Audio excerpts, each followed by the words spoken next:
नमस्कार, प्रणाम। कैसे हैं आप लोग।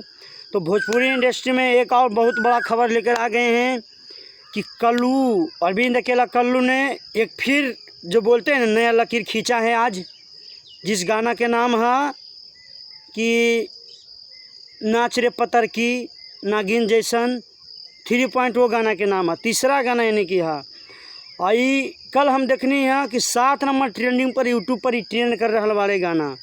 बहुत खतरनाक गाना बा। अभी तक एक दिन में लगता है 6-7 मिलियन हो गया होगा, हम ध्यान नहीं दिए।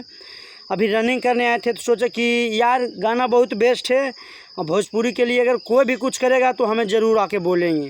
बेस्ट है तो बेस्ट है, अगर ख़राब है तो ख़राब है, चाहे कोई रहे, पवन सिंह रहे या खेसारी लाल यादव, रितेश पांडे, कोई रहे, मैं बोलूँगा।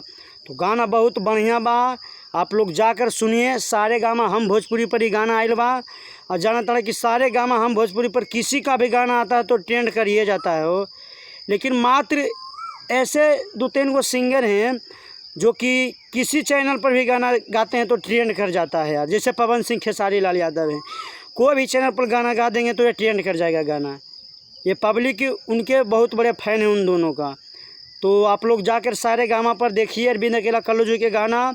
अगर मेरे चैनल पर नहीं है तो सिंगर पावर स्टार 2.0 पर जाकर उस पर मैं शॉर्ट वीडियो गाना गाता हूँ, आप लोग सब्सक्राइब कर लीजिएगा। और तो मिलते हैं भैया। जय हिंद, जय भारत, आर्मी लवर।